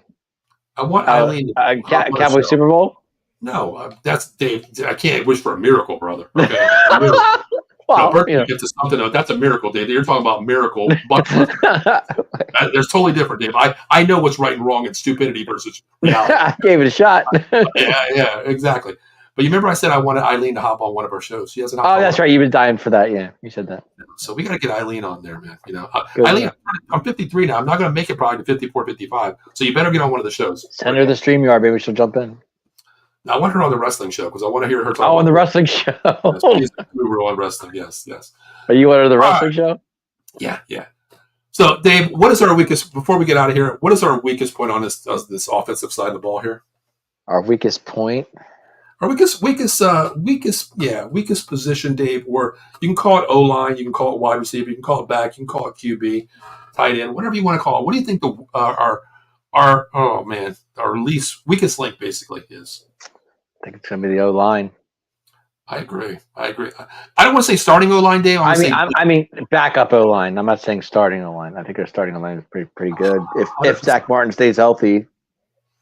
Barring injuries, I think we could be. Everybody talks about this Eagle offensive line. Of course, they're still good. They're still solid, man. I'm not saying they're not good. They're going to be really good this year. I think Dallas is 1A right there, honestly, with them. And I'm not just being, Dallas Cowboys saying that. I hope they're 1A. I can see it. If they stay healthy, they can be. I agree. Now, Dave, I want to ask you, I wasn't going to bring this up really quick, but two things I want to get out of here with. Number one, I heard a lot of people talk about, podcasters out there. Of course, it's all opinionated, Dave. I just want to run through this really quick. And I just want you to give me your ranking of the NFC East with these position players, our starters. Okay? Okay. Mm-hmm. I hear a lot of people that's very biased, and they come out on their show and says, it's because I'm this kind of fan that I'm going to say my team. I don't believe in that. I believe your eye test passes it all. Your eye test makes you speak correctly of what you see. Dak Prescott, where does he fall in this division? 1, 2, 3, 4. I still think he's the best quarterback in the league in the NFC East. Does Dave the bugaboo of not winning playoff games hurt his legacy as being number one? Well, it does, but not winning playoff games, but winning divisions, which means nothing to you, or a lot of other people, I should say. But Dak's pretty much owned the NFC East since he's been here, and you can't deny that. Very good. I mean, if anybody says otherwise, then you're wrong because Dak owns the NFC East. His numbers are outstanding against. I mean, even go back to Carson Wentz. I mean, you can go back to Washington's quarterbacks, Kirk Cousins. I mean, whatever you want to say, Dak has been hands down. Yeah. I like that. Dave, we talk about it all the time. We argue a lot of time, and I say, debate me. I love how you just brought that up because his record is standpoint highest in the NFC in years. He owns the NFC. Very good. I love how you said that. I have Dak Prescott number one, and you know how I am, Dave. That's coming a lot from me saying he doesn't win Super Bowls. He doesn't win playoff games, but regular season, if you look at records, Dave, based on a 17-game season, I take Dak Prescott number one. Dak's only had one bad season if you think about it. Even his rookie year, he went 13-3. Okay. So, I mean, you want to go that far? And to think about it, and this is what I think about Dak, and I know you can sit there and debate me all you want about it and tell me this and that, Eagle fans. I don't care what you say. It doesn't matter to me. But to me, Dak Prescott would never see the field of play if Tony Romo didn't get hurt in that Seattle game. And we wouldn't know what Dak Prescott was if Tony Romo never got hurt in that Seattle preseason game. Yeah, it's very hard for a fourth-round pick to come. A fourth-round pick came onto the field to play, had basically the world against him, went 13-3, okay, got MVP, I think he was Rookie of the Year, him and Zeke at the same time. Yeah. Okay, so whatever you want to tell me, that's fine. You want to go Carson Wentz, how great he is, I don't care. Dak, I mean, I know Dak's 2-5 in the playoffs. I get it, or 2-6, whatever he is. But division-wise, he does win games. Last 3 years, they've gone 12-5. They've won the division. I know nobody's back-to-back years. I get that, but still, in all, I mean, Dak's numbers are outstanding, and he's passing Tony Romo's numbers too. And I mean, to me, that's just awesome. I don't care what you say. Yeah, I agree with you. I mean, it's not very often I agree with you 100%.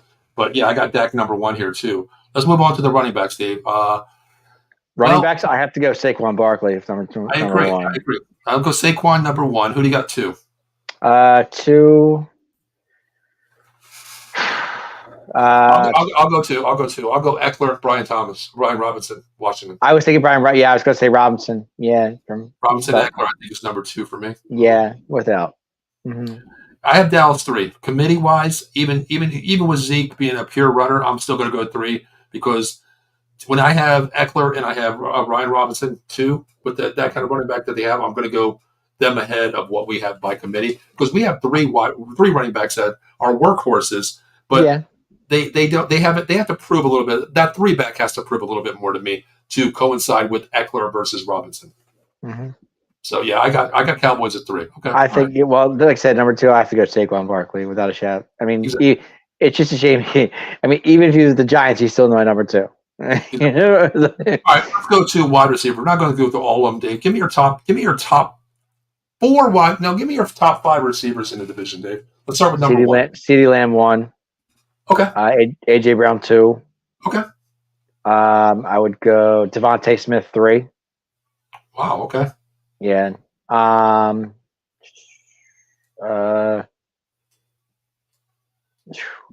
McLaurin 4. Okay. And number 5. And number 5, I would probably say, I don't know. Who's the kid from the Giants? Malik Neighbors. Yeah. No Brandon Cooks. He's in the mix too, but I think Honorable mention. You got an honorable mention, maybe. Honorable mention. Mm-hmm. Okay. To me, this may surprise you. I'm going to go CeeDee Lamb. Mm-hmm. AJ Brown. I agree. Mm-hmm. I know he hasn't played a snap in the NFL yet, Dave, but I'm going Malik Neighbors number 3. Really? See, that's why I didn't go there because I didn't. What I watched in college, Dave. This kid, if there was a thing on ESPN I seen a couple of nights ago, Dave. I was bored of hell like 2:00 in the morning watching it. Mm-hmm. And they showed, you know how they do the NFL Combine where they show one guy glimpse of running and they show the guy like time lapse of how he runs versus same speed. Mm-hmm. They showed 3 progression routes at OTAs where Malik Neighbors ran the exact same route as Justin Jefferson. Yeah. And I seen this in college with Jaden Daniels. I mean, this kid, I love Marvin Harrison Jr. I've seen him play in high school many of times live. Can't wait to see this kid. I can't wait. I'm excited to watch him. Dave, I tell you, watching this kid play, everybody talked about Marvin Harrison Jr. being the best wide receiver in generational football coming up in the last 15, 20 years, right? Yeah. Mm-hmm. But when you have a wide receiver that finishes 1 vote out of the Heisman Trophy off of Marvin Harrison Jr., the Blitkoff Award for the best wide receiver, and, he got snubbed, Dave. He really did. I think he was the best wide receiver in the draft. I think this kid is arguably number 3. Number 4, I'm going to go Devontae Smith because, man, that kid has speed. He can catch any ball at his size. I like watching Devontae Smith. I mean, he's skinny as hell, but that boy can catch everything. I love watching him. He proves, the small guy doesn't have to be the biggest guy on the field because what you do, your routes and your progressions are amazing. I love how he plays ball. I'm going to go him 4. Number 5 to me is going to be Terry McLaurin. I mean, you can't beat him. I love Scary Terry. I just think he's really good. 1,000 years after 1,000 years versus 1,000 years. The guy, I don't want to say kid, old man basically on his team, does everything, honestly. Can't take it away from him. No. Yeah, exactly. All right, so we got that top 5. Tight end, Dave. Where do you rank these tight ends? I heard people say, Goddard. Tight end, I would think Goddard number 1. Really? Okay. Yeah. Tough decision, but I think you gotta go Goddard 1. I'm gonna go Goddard 2. I'm gonna put Ferguson 1 probably. Ferguson 1? Okay. I was gonna say Goddard 1, Ferguson 2. Who do you have 3 and 4, Dave? Kind of curious. 3. Oh, who's the kid out of Washington? Who's that kid from Washington? Bellinger. No, okay, yeah, he's in there. He's pretty good. What do you throw Zach Ertz in? 4? Zach Ertz? So it's Washington. That's right. I forgot he was there. 1 year, $3 million. Yep. I forgot he signed with what? Commanders. And the crazy thing is, you know what? Was that a desperate move or just? You know what? I think it was a very smart move. Logan Thomas is gone. You know what I mean? So I was just going to ask you where Logan Thomas was. Here's the thing. Steve and I were talking off camera yesterday after the show. I think it was a smart move because Zach Ertz really didn't play the year before, Dave. You know what I mean? See him playing against the Eagles and beating them? Let me just see it now. I like it. Could you see that? Zach Ertz lines up in a slot. Jaden Daniels drops back. He looks left. He looks right. He throws. It's Zach Ertz. The 40, the 30, the 20, the 10. Touchdown. The Commanders win. Oh, Zach Ertz kills the Eagles. Oh, God. I can only imagine that. I would have to get the newspaper from Steve down there. Zach kills former team. Love it. Love it. Yeah. Love it. I thought he was going to retire. Honestly, I thought he was done. Where do you put the offensive line, Dave? 1, 2, 3, 4. Where do you? We won't talk about the other ones. Where do you put them? I think the Eagles' offensive line is going to be really good. Yeah, I have Dallas at 2. I think Dave. Dallas at 2. I'll go Washington 3, Giants 4. I'll tell you what, if future pans out, Dave, I think this could be one of the best offensive lines in the NFL if future pans out in the next 2 to 3 years with what we have. I'm curious to see how the NFC East pans out this season. I want to see what the Giants look like. Is Daniel Jones back officially? Oh, he's going to be the starter, yeah. Okay. So I think Washington pans out on, Cliff Kingsbury, how he can progress, Jaden Daniels, of course. To me, Giants, if they can stay healthy, Daniel Jones exclusively, the offensive line was a revolving door. Mm-hmm. Wide receivers, Malik Neighbors can get time to get the ball if Daniel Jones can stay upright. Eagles, if they don't beat themselves, 53-man roster, I think they're the solidified roster projection for the NFL this year. I think their coach is their pet peeve, honestly. And the other thing is the biggest X factor is Kellen Moore, Dave, honestly. I think so too. Mm-hmm. I mean, we know what he is. We've seen what he is, but coaches can change, Coaches can change. But like you said earlier, the hearsay in Philadelphia is not getting along with his QBs. Well, I think, like I said, Jalen and Kellen Moore aren't on the same page. I don't think anybody's on page with, you of course you look at Kellen Moore with the Dallas Cowboys. The verbiage was totally different, Dave, as I said.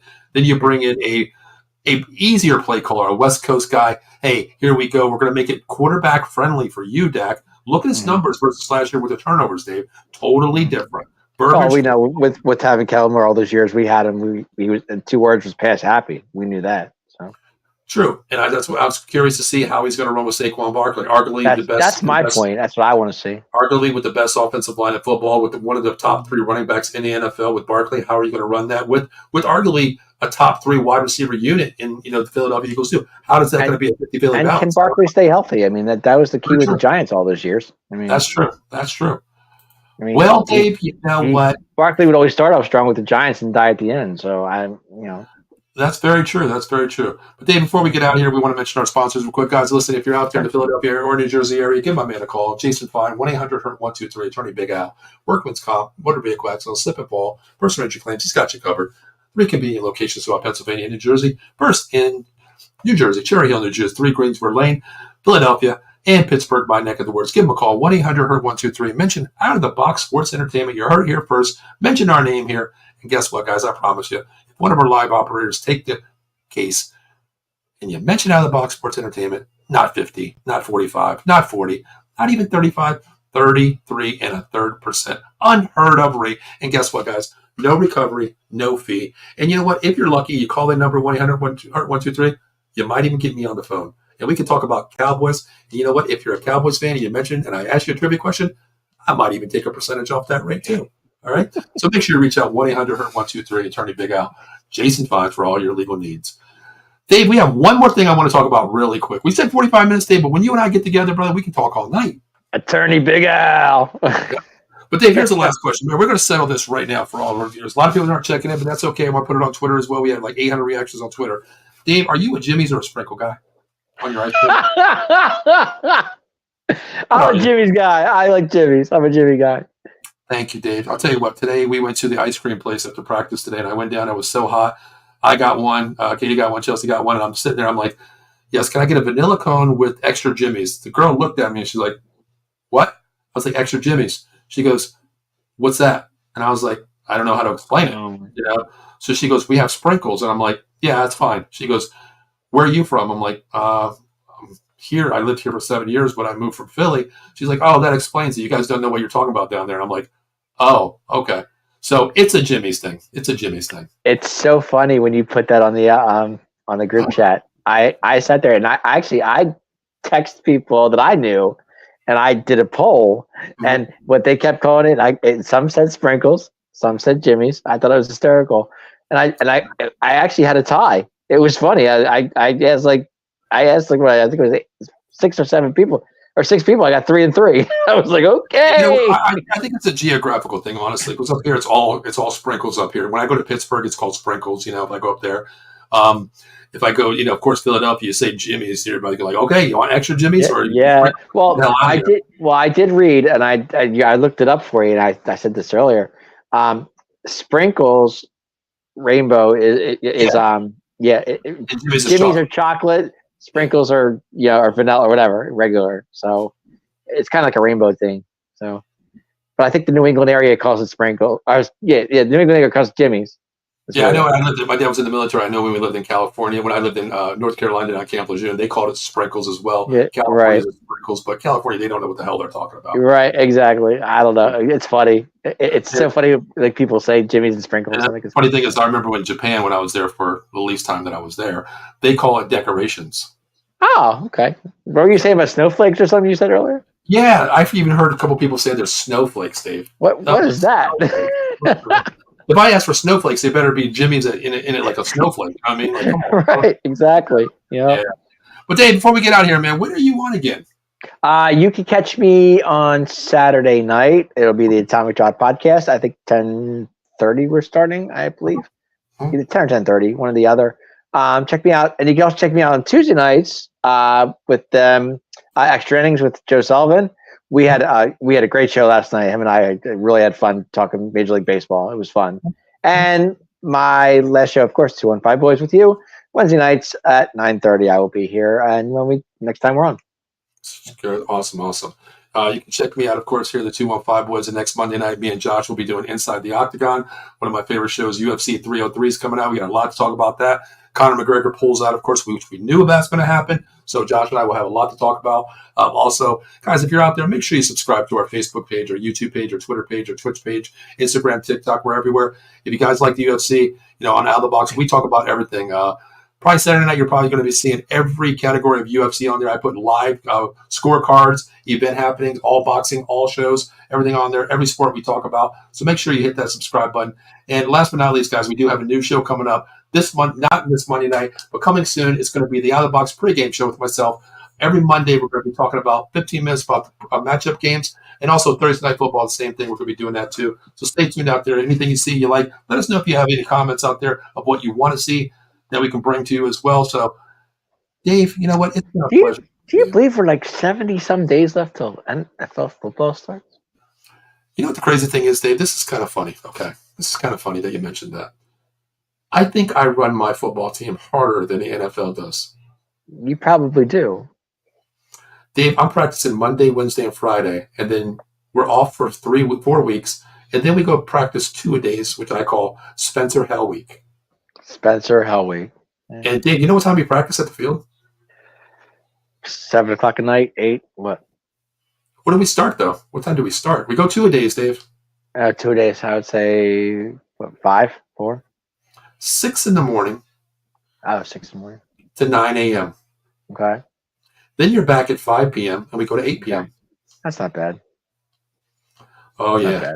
It's fun. I mean, 5. Is it 5? You get at 5. You have to feel by 6. And the first thing is, it's so funny, Dave. They showed up at 3 o'clock. 3 o'clock today. We went 3 to 6. The first thing I did, they all came down. It's not mandatory. It's just, seeing what the team looks like. They all came there. And the first thing I said, all right, everybody line up at the goalpost. They're like, okay. I was like, suicides. I'm watching them run them. They go from the goal line to the 50. I'm like, nope, everybody back, blow the whistle. I'm like, they're like, what are we doing, coach? I'm like, 0 to 10, 0 to 20, 0 to 30, 0 to 40, 0 to 50, 0 to 40, 0 to 30, 0 to 20, 0 to 10, goal line, back. Oh, my God. You're going to kill these kids. Dave, you know what? I told you either I'm going to have my team dead this year or we're going to be the most. I mean, come on. I mean, you got to – it is hot. It's like 90 degrees outside. Hey, you got to demand respect of these 11 to 14-year-old kids. Oh, I understand that too, but I mean, weather-wise, I mean, it is. You don't want to kill them. Yeah. Well, I got to have this one kid lose weight, Dave. He's 6'5", 310 pounds, and he's a freshman. Wow, that's a big boy. Yeah, Tyler Guyton 2.0. Yeah, I was gonna say big boy for a freshman. God. Yeah, huge. Dave, did I tell you real quick? Did I tell you about in the group chat? Did I tell you? I know I put in the group chat. I had one kid show up. He was about 6'2", 250.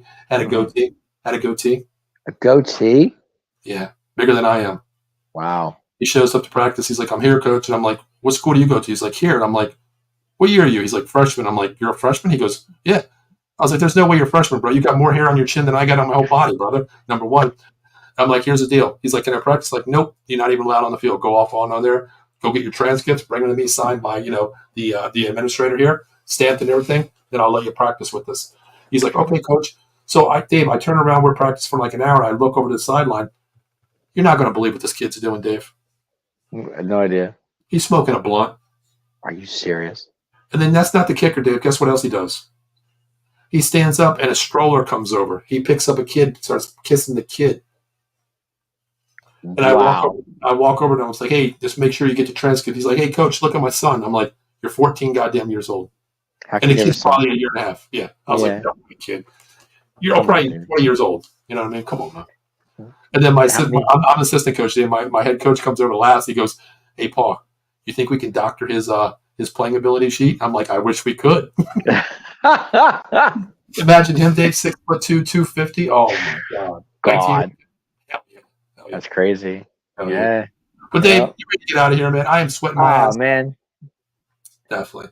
All right, so guys, listen, next week we'll be back, 215 Boys. Of course, 9:30 Wednesday night, myself and Dave. We'll be back next week. And maybe, OTAs are not going to happen next week. Of course, they're on, regular camps over right now. So we'll be talking about the defensive side of the ball. And I'm going to put on Twitter to let us know what you guys want to hear us talk about, and we'll do that. So definitely, Dave, we'll talk about next week. We'll talk about defensive side of the ball. Also, we'll talk about some special teams products there, too. So, guys, that's for myself, Mr. Paul Spencer, and, of course, the Showtime guy, the showstopper himself, Dave Darnell. Sir. Dave, I'm ready to get out of here, brother. You? Man, let's do it. Dave, you already know, man. You know what, Dave? I forgot something. Final thoughts, Dave. We haven't done that in a while. Final thoughts? Wow. I'm going old school, 215. I was going to say, I thought we were wow. New season, Dave. We got to stay with the regime here. Old school, final thoughts. We got to kick it out there, Dave. What's the I'm going to go defensive-wise this time. I know we did offense all day, but I'm going to go a little defense here. Mike Zimmer. I'm excited. I thank God he came. I mean, I like his style. I know he's been a Cowboy before back in the 90s, and we've had success with Mike Zimmer. So I think this could be another successful season if the defense stays hot and they do what Mike Zimmer wants them to do, and they give him some help. I think they'll be okay. Before I give you my final thoughts, Dave, I like how you went defense. I want to ask you one question, though, because I did see this on Twitter, and it's a lot of accounts out there, and even on Micah Parsons' show out there, too. Micah, have you talked to Mike Zimmer since the OTA started and off season? I think I said maybe 10 words to him all season, the entire off season. Are you worried about that? Yeah, I am, honestly.